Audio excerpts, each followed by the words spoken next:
วันนี้จะขออนุญาตพูดถึงเรื่องของมิตรนะครับมิตรในที่นี้เป็นชื่อของคำว่าเพื่อนไม่ใช่เป็นชื่อของคนแต่เป็นชื่อของคนก็มีเหมือนกันซึ่งในช่วงหนึ่งในอดีตแล้วก็ถึงแม้ในปัจจุบันถ้าคนเกิดเกิดทันก็จะรู้จักพระเอก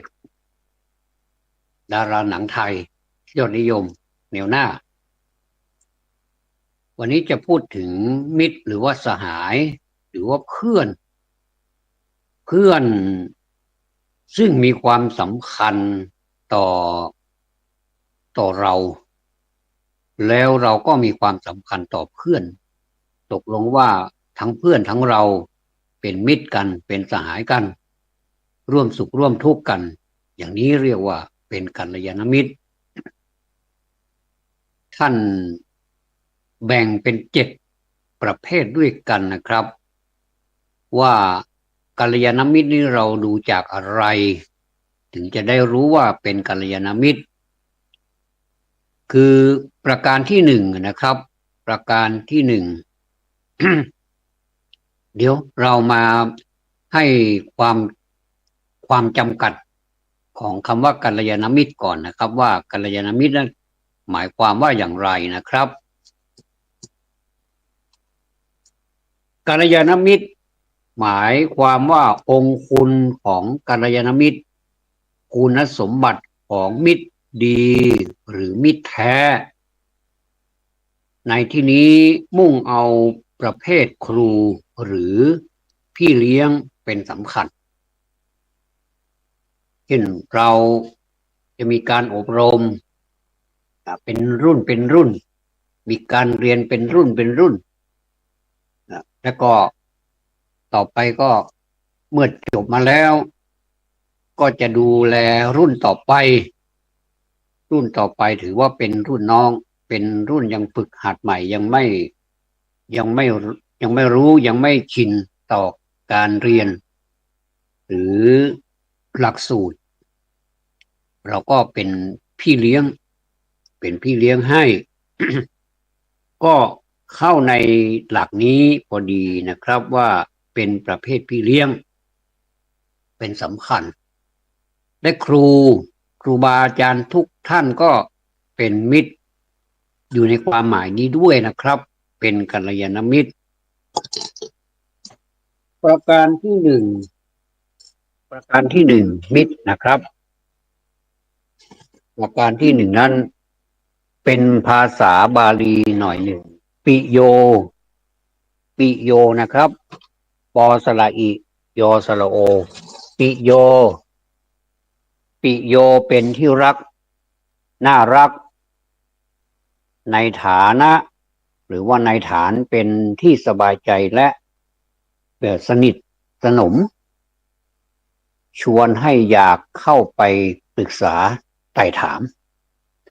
ครับอันนี้เป็นประเภทที่หนึ่งเรามักจะเห็นครูหรือพี่เลี้ยงกับนักศึกษาใหม่นักศึกษาที่เข้ามาศึกษาใหม่มีความสนิทสนมกลมเกลียวกันใหม่ๆก็ยังไม่คุ้นเคยกันเท่าไหร่แต่พอนานไปกลายเป็นมิตรกลายเป็นคนในครอบครัวเดียวกัน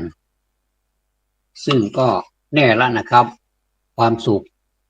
ย่อมที่จะเกิดขึ้นอย่างแน่นอนนี้ ข้อที่สองคารุกับคารุนี้เราจะสังเกตเห็นในภาษาบาลีคารุก็แปลง่ายๆก็แปลว่าครูหรือว่าบุคคลที่น่าเคารพในฐานที่ประพฤติสมควรแก่ฐานะให้เกิดความรู้สึกอบอุ่นใจเป็นที่พึ่งได้และปลอดภัย เราจะสังเกตเห็นว่าเราอยู่ใกล้ครูบาอาจารย์เรามีความปลอดภัยทุกอย่างเนื่องจากครูบาอาจารย์เป็นครุเป็นที่น่าเคารพอันนี้พูดถึงครุจริงๆนะครับครูจริงๆนะที่มีจิตใจอันบริสุทธิ์ที่รักศิษย์เหมือนลูกเหมือนหลานเราเราก็มักจะได้ยินในคำภาษาที่เราพูดบ้านๆกันนะครับว่าเราเป็น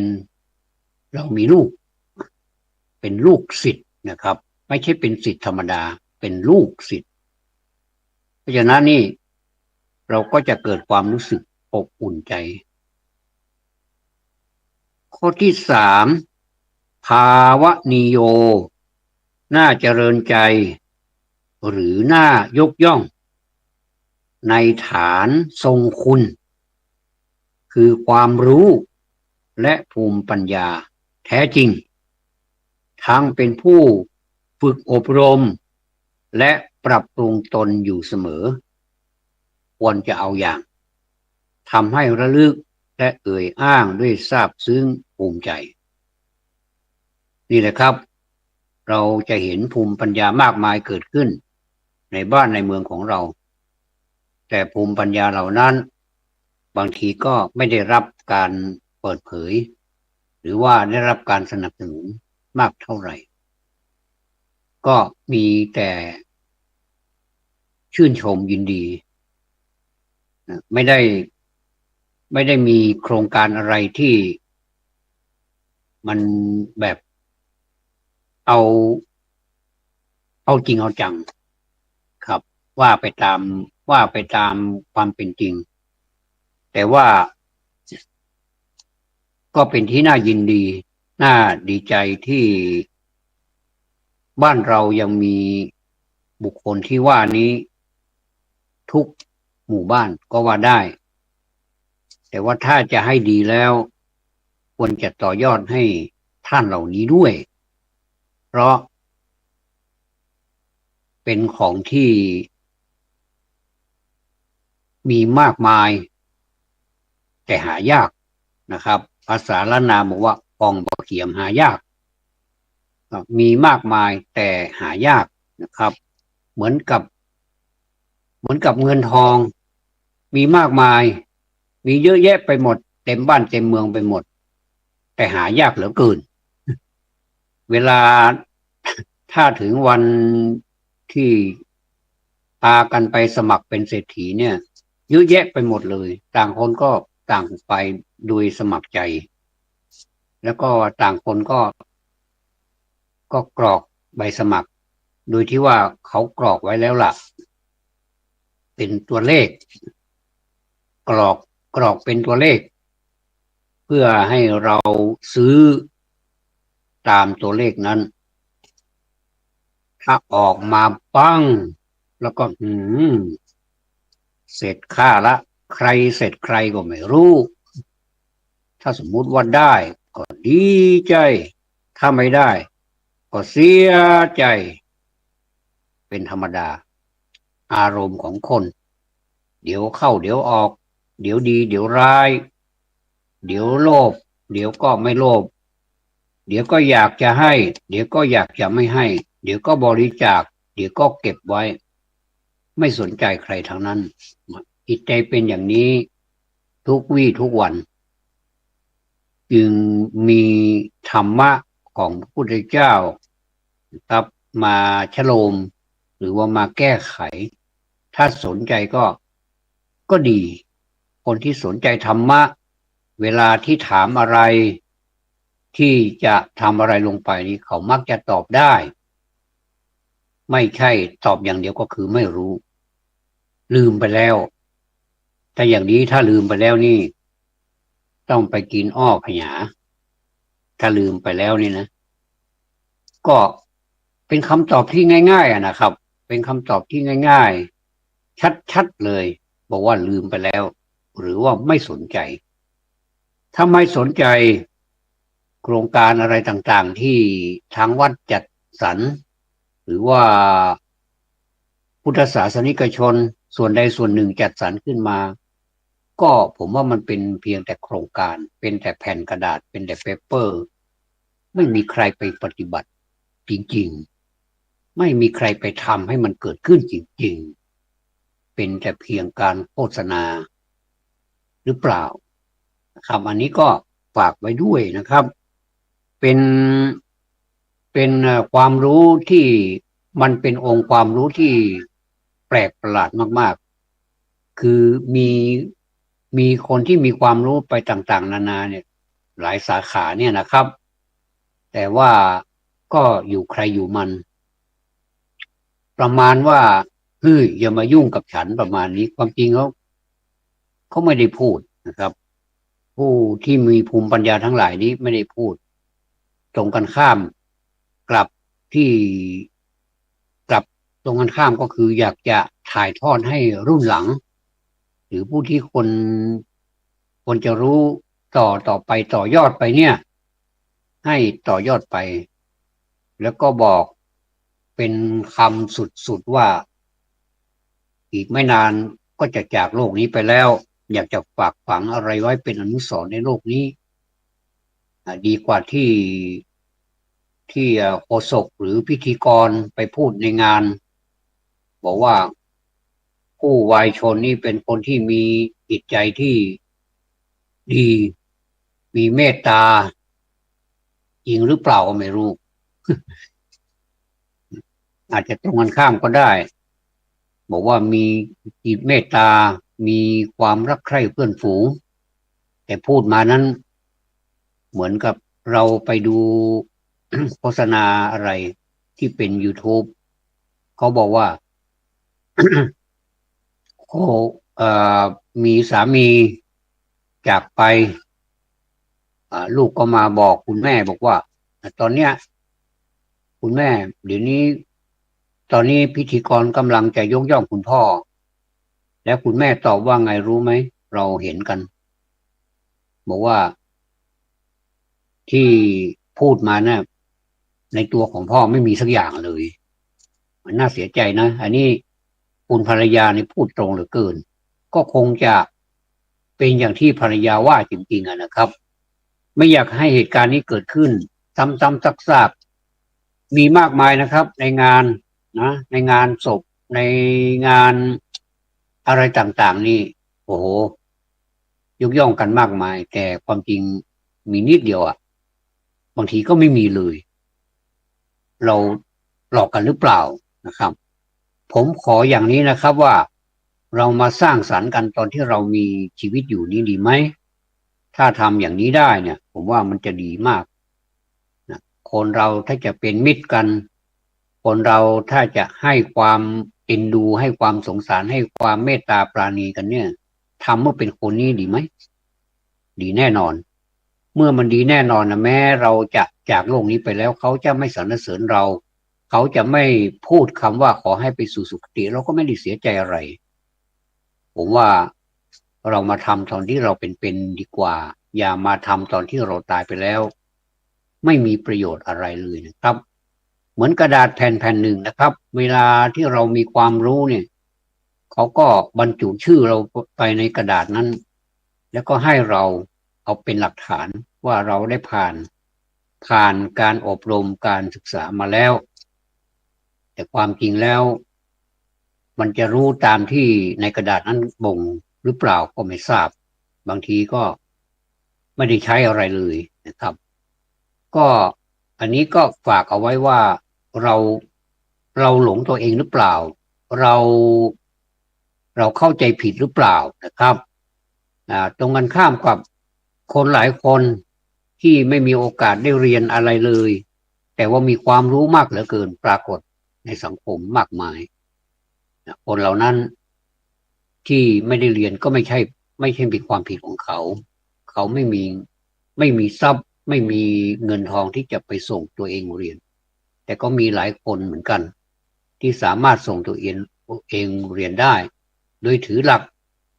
อย่านอนตื่นสายอย่าอายทำกินอย่าหมิ่นเงินน้อยอย่าคอยวาสนาคนเหล่านี้ก็มีขึ้นในสังคมเรามักจะเห็นแต่ ไม่ค่อยเป็นสื่อมากนักนานๆทีก็มาโหมกันทีหนึ่งโหมลงกันทีหนึ่งแต่เรื่องราวอะไรก็ไม่รู้ที่มันแบบเยอะแยะไปหมดยั่วแยะไปหมดมันเยอะแต่มันไม่มีประโยชน์ไม่มีประโยชน์ก็เยอะเราก็เห็นกันอยู่ครับเพราะฉะนั้นนี่เรามาพูดกันดีๆแล้วก็พูดเหตุผลให้กันฟังว่าเราเป็นภาวะนิโยไหมเราน่าเจริญใจหรือน่ายกย่องหรือเปล่าในฐานะที่ทรงคุณคือความรู้นอกจากความรู้แล้วก็ต้องความประพฤติด้วยนะครับถ้าเรามีความรู้อย่างเดียวมันก็ได้ครับมีความรู้อย่างเดียวก็ได้แต่ว่าต้องมีความประพฤติมาคู่กันมีความประพฤติแต่ว่าถ้าประพฤติผิดมันก็ต้องใช้ความรู้เข้าไปประคับประคองด้วยซึ่งมันเป็นของคู่กันเป็นทั้งปริยัติและปฏิบัติและจะนำไปสู่ปฏิเวทตามหลักพุทธศาสนาเลยนะครับปริยัติคือการเล่าเรียนศึกษานะถ้าทางโลกก็เราเรียนศึกษาตั้งแต่อนุบาลขึ้นไปประถมมัธยมอุดมแล้วก็จบมาได้รับปริญญาบางท่านก็จะไปอีกทางหนึ่งจบม.ปลายแล้วก็ไปทางวิชาชีพเป็นไปทางเทคนิคไปทางบัญชีเรียกว่าไปทางอาชีพเลยนะครับพอจบออกมาก็ได้รับวุฒิบัตรเป็นอนุปริญญาก็ถือว่าเป็นเกียรติของเขาอยากจะทำอย่างนั้นชีวิตใครก็ชีวิตมันออนเวิร์ดนะครับชีวิตใครก็ชีวิตใครก็ถือว่าเราก็ให้เกียรติซึ่งกันและกันคนเราก็มีความรู้เหมือนกันแต่เวลาที่เราทำอะไรลงไปบางทีเราเมามันแล้วก็สำคัญตัวเองว่ามีหนึ่งเดียวเท่านั้นไม่มีสองจริงๆแล้วเมื่อเรานับหนึ่งมันก็ย่อมมีสองเมื่อนับสองมันก็ย่อมมีสามเพราะฉะนั้นเหมือนกับเดือนหนึ่งก็มี30หรือว่า31 วันอันนี้โดยเฉลี่ยโดยปกติใน1 ปีก็มี30 31นะครับแต่มันจะมีเดือนหนึ่งที่มี28 29กุมภาพันธ์เนี่ยเดือนนี้แหละมี28 29ก็เป็นเรื่องของเดือนเป็นเรื่องของการสมมุติขึ้นมาตามหลักวิชาการของแต่ละวิชาถ้าไม่มีวันนั้นเราก็จะไม่มีวันที่ให้รู้ให้ดูให้เห็นไม่มีเดือนขึ้นเดือนลงไม่มีวันอาทิตย์วันจันทร์วันอังคารวันพุธวันพฤหัสบดีวันศุกร์วันเสาร์ไม่มีก็แสดงว่าคนเรามีความภูมิรู้ก็เลยเอามาใช้ก็เป็นสัญญาความจำได้หมายรู้วันนี้วันที่อะไรมีความสำคัญอย่างไรเราเกิดวันที่อะไรวันอะไรวันที่อะไรออกกี่ค่ำหรือว่าแรมกี่ค่ำนะครับถ้าเป็นภาษาล้านนาก็จะใช้คำว่าออกหรือว่าลงเดือนลงแสดงว่าเดือนแรมลงนี่มันแรมถ้าออกก็เดือนขึ้นก็เป็นความรู้พิเศษเหล่านี้เป็นภูมิความรู้หมดเลยนะครับเป็นภูมิความรู้ที่คนเมื่อก่อนนี้เขาได้ทำเอาไว้แล้วเราก็ได้ใช้ของที่คนก่อนนี้คนเมื่อก่อนนี้ใช้แล้วก็นำมาใช้ต่อจนถึงบัดนี้นะครับเราก็ยังใช้กันอยู่นะวันที่ถ้าเป็นโรงเรียนจะสังเกตเห็นว่าเวลาที่เราไปสอนนักเรียนไปอบรมนักเรียนครูสอนนักเรียนนี่จะขึ้นกระดานบนกระดานนั้นก็จะเขียนเป็นวันนี้วันอะไรวันพุธเขียนเลยวันพุธที่นะเป็นวันพุธที่14กุมภาพันธ์นะพุทธศักราช2567นี่นะแล้วก็เป็นเลขไทยด้วยนะไม่ใช่เลขอาราบิกนะก็เป็นเลขไทยเราก็จะสังเกตเห็น เราจะสังเกตเห็นหนังสือราชการหนังสือราชการซึ่งจะมีแบบฟอร์มนะครับมีแบบฟอร์มอยู่ซึ่งเราสังเกตดูแบบฟอร์มข้างซ้ายของหน้ากระดาษบนหัวกระดาษนะครับก็จะมีที่ก็เป็นหน่วยงานอาจจะเป็นสมมุติว่าอ่าวัดฝายหินง่ายๆเนาะวัดฝายหินก็จะมีที่วัดฝายหินนะหรือว่าตัวย่อนะอย่างที่คเนี่ยนะที่คแสดงว่ากระทรวงคมนาคมเนี่ยนะหรือว่าที่สทก็ศึกษาธิการนะอย่างนี้เป็นเป็นเป็นเลขพิเศษก็มีที่พิเศษลำดับ001/67เนี่ยนะก็เป็นรหัสไม่ใช่รหัสลับอะไรหรอกนะครับแต่เป็นระเบียบที่คนจัดสร้างขึ้นมาเพื่อให้เป็นระเบียบเรียบร้อยแล้วก็ต่อไปก็ด้านขวามือแล้วก็บนสุดนะครับก็จะมีสถานที่ทำงานหรือว่าสถาบันหรือว่าองค์กรต่างๆนะเช่นอย่างว่าสมมติว่าวัดฝายหินที่ทำการอบรมประชาชนวัดฝายหินตำบลสุเทพอำเภอเมืองจังหวัดเชียงใหม่อย่างนี้นะยกตัวอย่างวัดฝายหินเลยเห็นชัดดีนะครับแล้วก็วันที่14 กุมภาพันธ์2567เรื่องนะต้องมีเรื่องก่อนเนี่ยนะไม่ใช่มีเรื่องราวนะมีเรื่องที่จะขอประชุมหรือว่าขอเชิญชวนเนี่ยนะเรื่องขอเชิญชวนนะบำเพ็ญกุศลเนี่ยสมมุติแล้วก็เรียนบำเพ็ญกุศลอะไรก็ว่าไปก็เรียนคณะศรัทธาสาธุชนผู้ใจบุญทุกท่านสิ่งที่ส่งมาด้วยเป็นเรียกว่าอะไรเป็นกำหนดการบำเพ็ญกุศลสมมุตินะแล้วก็จะมีข้อความอันนี้เขาจะบอกว่าจำนวน1 ชุดแล้วก็ด้วยวัดฝายหินจะได้จัดงานบำเพ็ญกุศลสมมุตินะก็ไปเ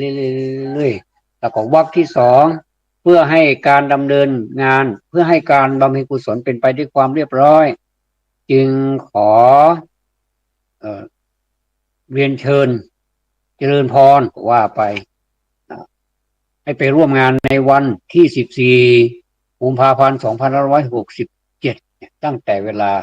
9 นาฬิกาเป็นต้นไปณศาลาบำเพ็ญบุญวัดฝายหินตำบลสุเทพอำเภอเมืองจังหวัดเชียงใหม่จึงเจริญพรมาเพื่อว่าไปแล้วก็นี่ถ้าสมมุติว่าเป็นพระก็จะเป็นขอเจริญพรถ้าเป็นวิยาวัจกรหรือว่าเป็นคณะกรรมการก็ว่าจึงเรียนมาเพื่อโปรดเข้าร่วมทำบุญไปทั่วกันขอแสดงความนับถือนี้เป็นบุคคลทั่วไปไม่ใช่พระแต่ถ้าเป็นพระนี่ขอเจริญพรแล้วก็ลงชื่อแล้วก็อยู่เล็บแล้วก็ตำแหน่งอะไรก็ว่าไปครับอันนี้ก็เป็นแบบฟอร์มโดยทั่วไปที่เราเห็นกันก็แสดงว่าภูมิปัญญานี่มันใช้ได้ภูมิปัญญานี่ก็ถือว่าเป็นภูมิปัญญาสาขาหนึ่งนะครับตามแบบฉบับหรือว่าระเบียบของราชการนะครับแล้วก็ถ้าเป็นการประชุมก็จะมีระเบียบวาระการประชุมนะระเบียบวาระการประชุมอย่างเช่นคณะกรรมการอะไรคณะกรรมการและคณะบริการศูนย์บริการเทคโนโลยีประจำเทศบาลตำบลกนะแล้วก็ วันที่อะไรที่เราจะประชุมกันก็วันพุธที่14เดือนกุมภาพันธ์2567ณห้องประชุมจุดที่ไหนเวลา13:30 น.ก็คือบ่ายโมงครึ่ง13:30 นาทีถ้าเป็นภาษาราชการอ่านเต็มนะครับเวลา13:30 นาทีก็แสดงว่าบ่ายโมงครึ่งไปสังเกตเห็นโฆษกบางคนนะเวลาอ่านจะบางทีอ่านเป็นเวลา13:30 น.เห็นนะรู้สึกมันยังไงไม่รู้มันไม่เต็มนะถ้าจะอ่านเต็มแล้วมันจะสวยมันจะไพเราะนะเหมือนภาษาเรายกย่องภาษาเราให้เกียรติภาษานะครับเป็นภาษาราชการ13:30 นาทีครับเหมือนกับเรายืนตรงเคารพธงชาติในเวลา8 นาฬิกา ไม่ใช่ว่าธงชาติและเพลงชาติไทยเป็นสัญลักษณ์ของความเป็นไทยเราควรยืนตรงเคารพธงชาติด้วยความภาคภูมิใจในเอกราชโปรดเตรียมเคารพธงชาติเนี่ยนะเวลาเต็งเต็ง8 ครั้งก็เวลา8 นาฬิกา พอเวลา20 ทุ่มปุ๊บเราไม่ใช่ว่าไม่ใช้เป็นภาษาพูดเวลา20 ทุ่มไม่มีนะครับท่านก็จะกล่าวว่าเวลา20 นาฬิกาแล้วก็มีเพลงเนี่ยสยามมนุสติ นี่เป็นวาระการประชุมนะพูดถึงว่าวาระที่1ประธานแจ้งให้ที่ประชุมทราบอันเนี้ยก็จะเป็นแบบระเบียบของการประชุมมันจะมีทุกครั้งเลยนะครับว่าประธานแจ้งอะไรบ้างพูดกันไปคุยกันไปอยู่ยังไม่เข้าพิธียังก็เปิดแล้วล่ะแต่ว่าแจ้งให้ทราบว่าเรามีอะไรทั่วไปใครจะมีอะไรบ้างอะไรนะพูดกันแบบเหมือนกับเป็นยังไม่ได้ประชุมเป็นจริงเป็นจังยังเกลื่นกันไปอยู่นอกรอบเหมือนกับนอกรอบแต่ว่าอยู่ในเวลาประชุมแล้วนะ13:30 นาทีเป้งวาระที่1ประธานแจ้งให้ที่ประชุมทราบก็เมื่อเปิดการประชุมโดยมากแล้วก็จะเป็นผู้ที่มีตำแหน่งหน้าที่สูงสุดในที่นั้นบางทีก็จะมอบหมายให้ผู้ที่เป็นประธานอื่นมาดำเนินการเปิดการประชุมเมื่อเปิดการประชุมแล้วก็เป็นวาระที่1ประธานแจ้งให้ที่ประชุมทราบเนี่ยนะครับแต่วาระที่2ก็จะมีการรับรองรายงานการประชุมครั้งก่อนการรับรองการประชุมครั้งก่อนมีความสำคัญมากนะครับไม่ใช่เป็นเรื่องธรรมดาไม่ใช่เป็นเรื่องที่ใครก็ไม่อาจจะมีเห็นว่ามันดีนะหรือว่ามองข้ามไปได้การรับรองรายงานประชุมเนี่ยหมายความว่าการประชุมครั้งก่อนเนี่ยมีที่ตกหล่นอะไรที่ไหนที่ไหนบ้างมีผู้รับรองตามนั้นไหมหมายความว่าการรับรองให้มันเป็นไปในที่นั้นเลยไม่ให้ไปพูดข้างนอกให้อยู่ในที่ประชุมนั่นแหละสมมติว่ามีการเบิกจ่ายงบประมาณในการทำโครงการนะครั้งก่อนนะในการทำโครงการ100,000 บาทวงเล็บ100,000 บาทท้วนที่ประชุมลงมติเห็นชอบสมมุติอย่างนี้นะสมมุติว่าเรารับรองการรายงานประชุมตรงนี้ใครสงสัยอะไรไหมถ้าเงียบแสดงว่าการรับรองการประชุมนั้นครั้งก่อนนั้นเป็นอันลงมติเช่นเดิมไม่มีการเปลี่ยนแปลงเห็นนะหรือว่าแม้กระทั่งตัวหนังสือมันตกหล่นก็ดีเนี่ยนะสมมุติว่าเวลาพิมพ์เวลา13:30 นาทีครั้งก่อนนะแต่มาใส่เป็นเวลา13:30 นาทีจริงแต่ว่า13มันเป็นตัวเลขที่เป็นตัวไทยนะข้างหน้าเป็น13เลข13เป็นตัวไทยแต่พอจุดปุ๊บ30 นาทีเป็นอาราบิกเนี่ยนะแล้วก็ตรงนี้มันผิดมัน จะต้องใส่เป็นเลขไทยหมดเลยเป็นการให้เกียรติตัวเลขเป็นการให้เกียรติภาษาเพื่อความถูกต้องที่สุดนะครับอย่างนี้เป็นต้นนะครับแล้วก็วาระที่สามเมื่อวาระที่สองผ่านไปไม่มีอะไรแล้วชำระเรียบร้อยก็ถือว่าที่ประชุมรับรองรายงานในการประชุมครั้งก่อนการประชุมเนี่ยบางทีผมก็ไม่เข้าใจนะครับบางแห่งประชุมเสร็จเรียบร้อยแล้วทำไมในที่ประชุมกับการที่มาปฏิบัติไม่เหมือนกันเลย บางทีก็ทั้งยวงเลยไม่เหมือนเลยไม่มีอะไรในที่ประชุมนั่นเลยออกมาอยู่ข้างนอกแล้วไปอีกบรรยากาศหนึ่งไม่เหมือนในที่ประชุมเลยตัวผมเองนะครับผมยึดถือการประชุมเป็นใหญ่เราต้องเคารพในฐานะที่เราเป็นวินยูชนแล้วเนี่ยเวลาประชุมเนี่ยเราจะต้องเคารพในการประชุมเราจะทำอย่างนั้นเราจะทำอย่างนี้นะ1 2 3แต่เวลาออกมาข้างนอกเราไม่เอาเนี่ยผมไม่ยอมตัวผมเองนะถ้าอย่างนั้นแตกเป็นแตกหักเป็นหักผมไม่เอาแล้วมีอีกหลายท่านบอกว่าต้องเอามติในที่ประชุมผมเห็นด้วยเราก็เมื่อมีคนเห็นด้วยเราก็ใจชื้นขึ้นมาใช่แต่เพียงคนเดียวเท่านั้นใช่แต่เราเพียงคนเดียวเท่านั้นที่เห็นเป็นอย่างนี้แต่มีคนจำนวนมากนะครับมากกว่าครึ่งเลยนะครับบอกว่าต้องเอาที่ประชุมเป็นหลักประชุมว่าอย่างไรก็ว่าอย่างนั้นอย่าไปบิดพริ้วถ้าจะมีอะไรก็ให้พูดในที่ประชุมหรือว่าเป็นการรับรองรายงานการประชุมเนี่ยเป็นวาระที่สองเนี่ยอันนี้นะเป็นภาวะนิโยทั้งนั้นนะครับน่าเจริญใจหรือน่ายกย่องในฐานะที่เป็นคนที่มีคุณความรู้และภูมิปัญญาอันนี้ก็เป็นภูมิปัญญานะไม่ใช่ภูมิปัญญานะก็ถือว่าเป็นเกี่ยวกับเรื่องของวินยูชนก็คือวินยูแปลว่าผู้รู้เนี่ยนำมาใช้กันจนถึงปัจจุบันเนี่ยเราใช้ระเบียบแบบเนี้ยมันง่ายแล้วก็เวลาตรวจสอบมันง่ายว่าใครทำอะไรที่ไหนเมื่อไรใครมีความคิดเห็นอย่างไรผมไปเห็นรายงานของหน่วยงานหนึ่งนะครับเห็นหลายหน่วยละว่าโอ้ทำไมเขาทำดีจังเลยนะเขาทำเป็นรูปเล่มจะมีผู้ประชุมคนนั้นพูดอย่างนั้นคนนั้นพูดอย่างนั้นคนนั้นถามอย่างนั้นแล้วคนนั้นตอบอย่างนั้นเราพอใจมากเลยบอกว่าโอ้อย่างนี้มันชัดเจนไม่ต้องไปเถียงกันแล้วถ้าเราจะไปเถียงกันนะเอาที่ประชุมมากลางเอามติที่ประชุมบันทึกการประชุมมากลางเอาว่าตามนั้นเลย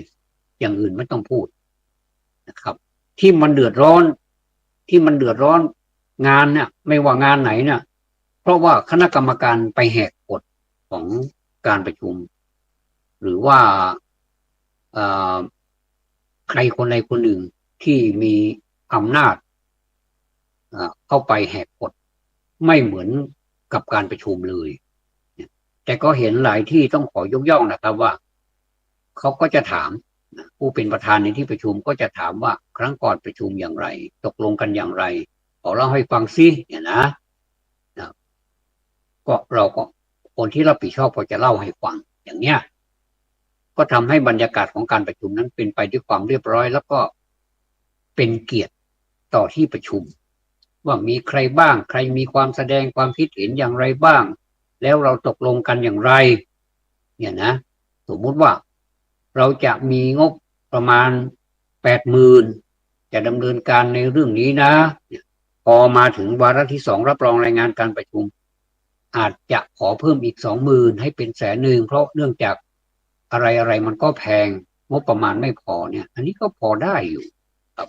ก็ถือว่าเป็นการชำระการประชุมแล้วก็เพิ่มเติมมตินะครับในเมื่อวาระที่2มีผู้รับรองในการยกมือเห็นด้วยก็จะใส่เพิ่มเติมลงไปในการรับรองรายงานการประชุมครั้งก่อนนี้ด้วยอันเนี้ยถือว่าจะมีอะไรก็จะพูดอะไรจะแสดงความคิดเห็นอะไรก็ต้องพูดในที่ประชุมไม่ใช่ออกไปพูดข้างนอกมันเดือดร้อนแล้วเดือดร้อนไหมเดือดร้อนจริงๆคนหนึ่งว่าอย่างหนึ่งคนไม่ใช่กรรมการก็ติดป้ายกรรมการกันให้หรากันหมดเลยก็ไม่รู้เป็นอะไรคนที่ไม่มีป้ายก็ทำงานกันแบบโอ้โหชุลมุนฝุ่นสลบไปเลยก็ไม่เห็นได้แจ้งที่ประชุม ใครก็ไม่รู้ยังไม่รู้จักกันเลยอย่างเนี้ยนี่ยกตัวอย่างนะไม่ทราบว่าที่ไหนนะยกตัวอย่างมันก็ยุ่งนะแล้วก็การดำเนินงานที่ประชุมกับการดำเนินงานจริงๆไม่เหมือนกันเลยแล้วก็ไปถามใครก็ไม่รู้เรื่องเลยถามไอ้ทำไมเขาทำอย่างนี้ไม่รู้แล้วมันจะเป็นงานได้อย่างไรนะครับแล้วก็เดือดร้อนตั้งแต่เริ่มแรกแล้วที่จะจัดงานก็เถียงกันหน้าดำหน้าแดงเสร็จแล้วก็เลิกลากันไปรู้สึกจะอาฆาตกันนิดๆก็ไม่ทราบสังเกตจากใบหน้าใบตาไม่ยิ้มแย้มแจ่มใสไม่มีความเป็นมิตรอะไรกันเลยพอมาทำงานตอนที่จะทำงานก็ไม่ได้ช่วยอะไรเลยสมมุติอย่างนี้นะไม่ได้ช่วยอะไรเลยแล้วก็ถามอะไรก็ไม่ออกความเห็นก็เสร็จแล้วเมื่อไม่ทำคนอื่นก็อาสาเข้ามาทำแล้วตกลงกันแล้วคนที่ส่วนใหญ่ในที่ประชุมก็ตกลงกันแล้วด้วยเสียงส่วนใหญ่ยกมือกันพรึบแล้วก็มาค้านที่ประชุม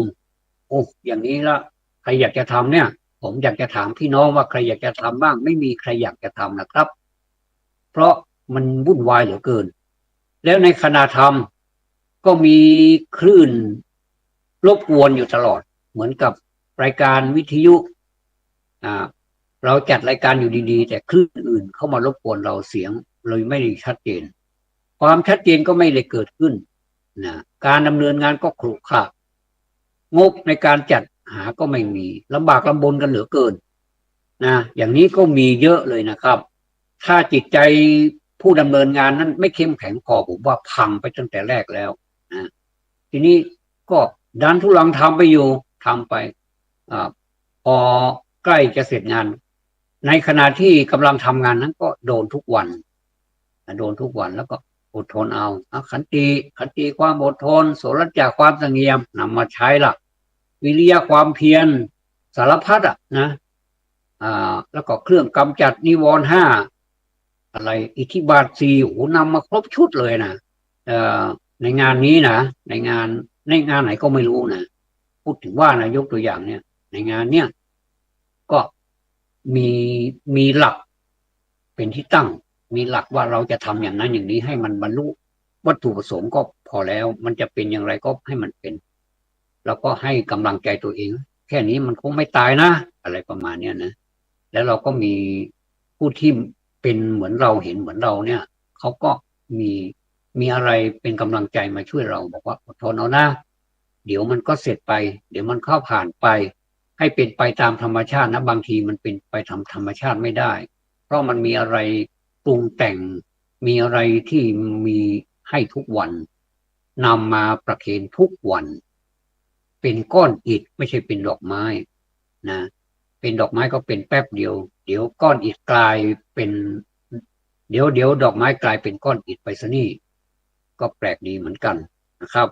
อันนี้ก็ทุลักทุเลเต็มทีบางคนก็บ่นอยากจะตายวันละหลายครั้งนะบ่นอยากตายให้มันรู้แล้วรู้รอดไปเลยอย่างนี้ก็มีนะครับพอในงานในงานวันงานจริงๆวันที่เป็นพิธีแบบสุดยอดจริงๆนะก็คือสุดท้ายจริงๆเนี่ยก็มีเสียงมาอีกหลังจากงานเสร็จก็มีเสียงมาอีกพองานเสร็จเรียบร้อยก็แปลกดีนะก็กลายเป็นมิตรกันอีกก็ถ้าอย่างนี้ก็ไม่ค่อยมั่นใจเท่าไหร่เพราะว่ามันหลายหน้าเหลือเกินแล้วก็ดูกันไปแล้วก็คบกันเราก็เลือกคบคนที่เขามีสุขภาพจิตดีมีสุขภาพวาจาที่ดีวาจาที่สุภาพมีกายที่สุภาพแล้วก็มีเหตุมีผลอันนี้เรียกว่าเป็นภาวะนิยมในข้อนี้พูดมากหน่อยนะข้อที่สามไม่กินเวลาพอสมควรต่อไปเป็นข้อที่สี่อันนี้วัตตาจักรู้จักพูดให้ได้ผลนะรู้จักชี้แจงให้เข้าใจรู้ว่าเมื่อไรควรพูดอะไรอย่างไรคอยให้คำแนะนำว่ากล่าวตักเตือน เป็นที่ปรึกษาดีที่ดีอันเนี้ยพูดคณะกรรมการนี่แหละง่ายดียกตัวอย่างคณะกรรมการไม่ไหวคณะกรรมการไหนนะครับเขามักจะมีที่ปรึกษาที่ปรึกษายาวเลยบางทีบอกโอ้ที่ปรึกษาเกินครึ่งก็มีบางทีก็ที่ปรึกษาครึ่งหนึ่งกรรมการครึ่งหนึ่งนะเขามีไว้ทำไมก็มีไว้เพื่อปรึกษาหรือไม่ใช่มีไว้เพื่อโอ้หรูแล้วก็ประกาศให้คนอื่นรู้แต่ว่าเวลาถามอะไรไม่ได้สักอย่างคือปัดความรับผิดชอบหมดเลยนี่ผมก็ไม่ใช่ที่ปรึกษาละเป็นอะไรก็ไม่รู้ก็ไม่มีดีกว่าบางที่ผมเห็นที่ปรึกษาเพียงคนสองคนเท่านั้นเองก็มีบางที่นี่เยอะไปเลยที่ปรึกษายาวเหยียดเลยบางทีเราก็ไม่เคยเห็นหน้าเลยว่าเป็นที่เป็นที่ปรึกษาไปถามอะไรก็ไม่รู้เรื่องครับอันนี้ก็จะเป็นธรรมเนียมหรือเปล่าที่ว่าเราใส่ชื่อเขาไปแล้วเนี่ยเป็นการให้เกียรติแต่ว่าเราขอเป็นที่ปรึกษาจริงๆนะอันนี้ก็เวลาเขาจะพูดอะไรเขาก็จะพูดแบบบางทีนักปราชญ์เนี่ยพูดหนักนะพูดหนักพูดแบบให้คิดตีให้แตกกระเจิงไปเลยคือบางทีพูดทีเดียวแล้วก็จำไปนานทั่วชีวิตนี้ก็มีนะครับอันนี้นักปราชญ์เขาพูดถ้านักปราชญ์พูดกับนักปราชญ์เขาไม่มีการโกรธกันนะครับ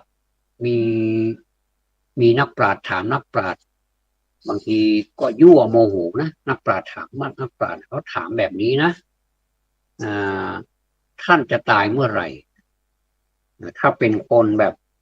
ดิบหรือว่าคนที่แบบโมโหไม่มีเหตุผลนี้ก็จะตอบไปแบบเจ็บเหมือนกันบอกว่า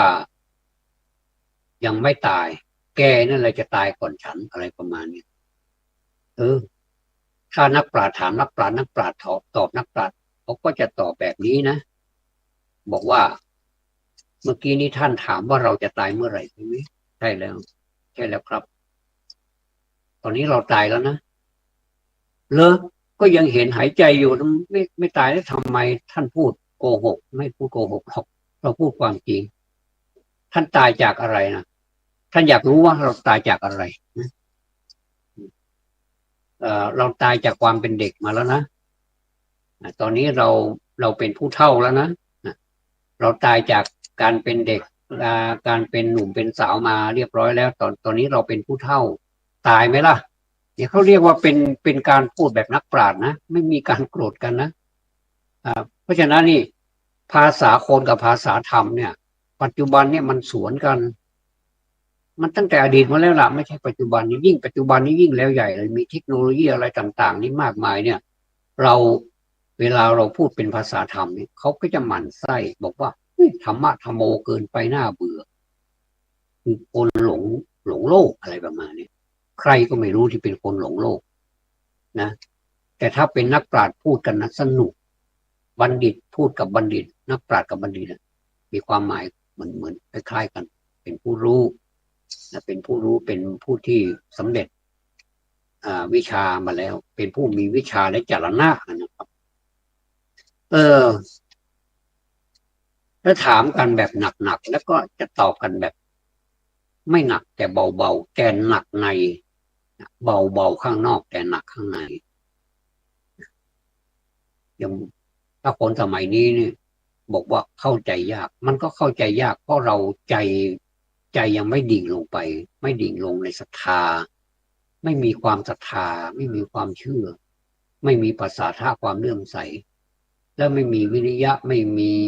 อินทรีย์ห้าที่ดีไม่มีพละไม่มีอะไรสักอย่างไปหนุนเนื่องหรือว่าไปคล้อยตามหรือว่าไปเคารพนอบนอบในคำพูดของที่เขาพูดแบบพระธรรมให้เราฟังเราก็เลยหมั่นไส้ก็เลยเหมาเอาว่าเป็นคนข้ามครึเป็นคนล้าสมัยเวลาที่พิมพ์เป็นภาษาบาลีแล้วก็แปลให้ฟังก็ถือว่าเราเนี่ยเกิดในยุคไหนก็ไม่รู้ดึกดำบรรพ์ไม่ทันสมัยอะไรประมาณเลยไม่อยากจะมีใครแสดงออกเพราะโดนว่าแล้วก็ว่าให้หน่อมแนมไปเลยจริงๆแล้วใครหน่อมใครแนมก็ไม่รู้นะครับเพราะฉะนั้นมันจะต้องหันหน้าเข้าหากันครึ่งล่ะ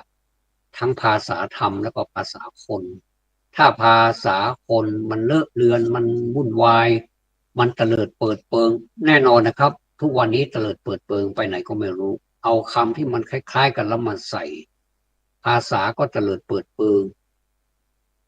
อย่างภาษาฮื้อนี่หมายถึงให้นะฮื้อนี่เขาก็จะเขียนฮอนกฮูกไม่สระอือไม่เอกออ่างฮื้อมันจะใช้ได้ยังไงคนสมัยนี้ถ้าพิจารณาสังเกตดูดีๆภาษานี้ไม่มีวรรณยุกต์แล้วนะครับแปลไปเรื่อยเลยวุ่นวายวุ่นวายจริงๆโลกมนุษย์นี้วุ่นวายจริงๆเขามีให้อ่านเขามีให้ผันแล้วก็ไม่ผันพูดไปเรื่อยเหมือนกับคราวก่อนผมพูดว่ายาอย่าย่ามันใช่ยังไงไม่ใช่มันคนละความหมายยาอย่าย่าเนี่ยถ้าเอายอยักษ์มายาอย่าย่าได้ยังไงมันเป็นยาย่ายาย่ายาแค่3 เสียงแค่นั้นเองวรรณยุกต์อย่างนี้เป็นต้นนะครับเพราะฉะนั้นนี่เวลาจะพูดอะไรควรจะพูดอย่างไรแล้วก็รวมไปถึงการเขียนด้วยนะผมแถมให้เราจะเขียนอย่างไรแล้วก็มาพูดเนี่ยให้มันถูกต้องกับวรรณยุกต์เนี่ยอันนี้ก็ฝากไว้ด้วยนะจะเอาหรือเปล่าไม่รู้ผมก็ยัดในมือแล้วท่านนะเอาไปพิจารณาดูก็แล้วกันนะครับอ่าอ่าข้อ 5วจนคโมอดทนต่อถ้อยคำที่ที่เขาสั่งสอนเราหรือว่าเตือนเราเนี่ยนะอดทนต่อถ้อยคำคือพร้อมที่จะรับฟังคำปรึกษาซักถามคำเสนอแนะวิพากษ์วิจารณ์อดทนฟังได้ไม่เบื่อไม่ฉุนเฉียว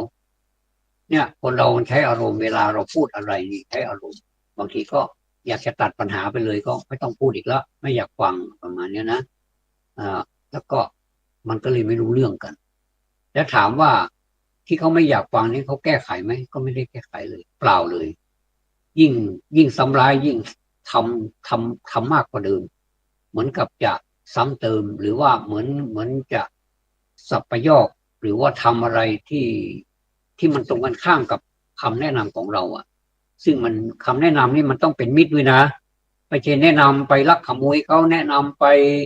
ทำสิ่งไม่ดีไปฆ่าเขาถ้าแนะนำแบบนี้ไม่ใช่